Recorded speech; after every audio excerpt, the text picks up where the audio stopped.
Hello. So for the demo part of this project, so when you are done with the running instructions, you're going to end up with the build directory over here. You have two choices. First, you can run our executable, and second, you can run our test suite. So if you want to run our test suite, you can say make test, and then our test suite in the test part one.cpp over here is going to compile.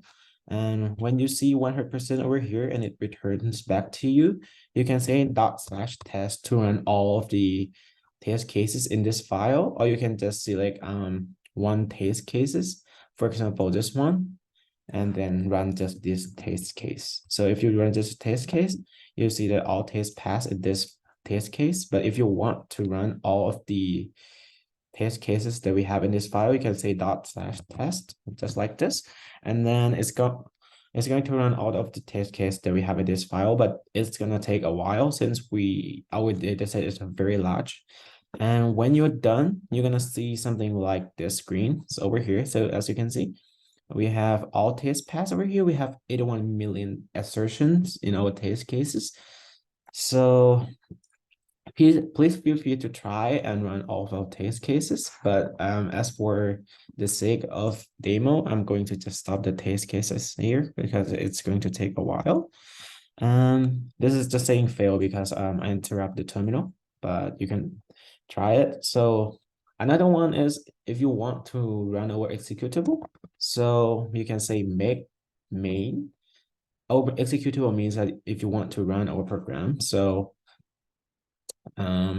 you want to use these functions over here, you can say make main, and then when it is 100% and the terminal is returned back to you, you can say /main to see how you can use the program. So the uses is you have to type /main followed by the path to the file that have the connection between the pages, then followed by the path of the file containing the page's name and ID, and also followed by the path to the output file that you want to write the output to.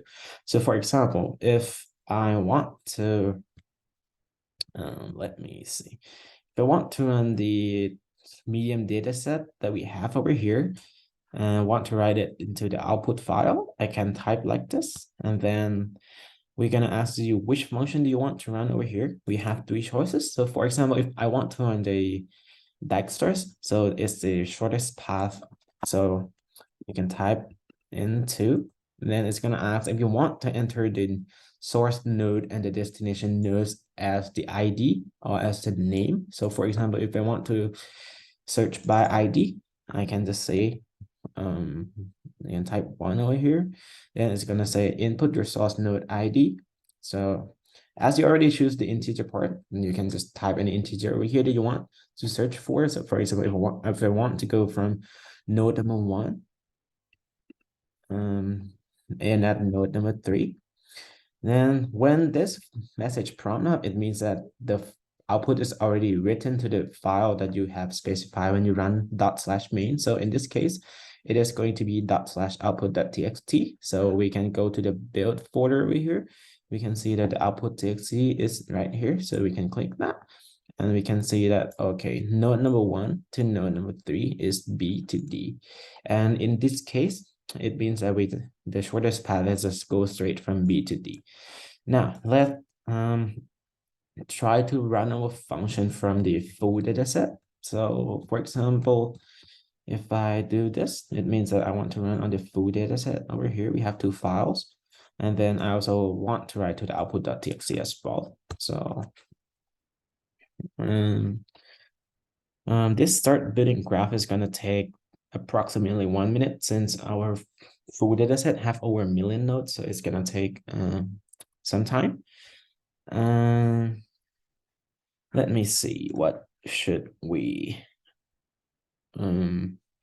pass on? So for example, we can say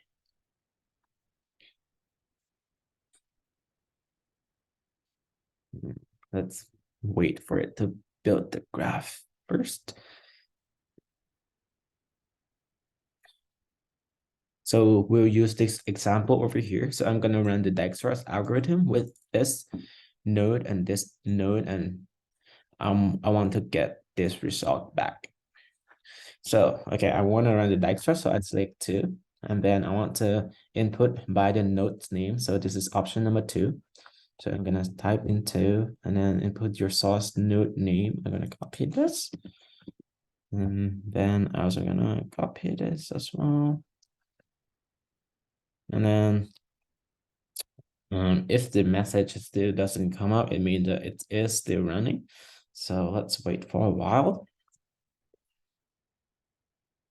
The expected output is this. So you'll wait and see if it comes up in the output file that we want, but we have to give it some time. Feel free to come up with any other example test cases that you want to play with our application. And feel free to play around other 2 functions as well. We're going to have a series of questions just like this one. And okay, so we see successfully write the result to the output file. So we can go check the output.txt again. So we can see that these are the input that these are the output that the function writes out, which is the same as what we expected. So that's it for our demo. Please feel free to play around and thank you for listening.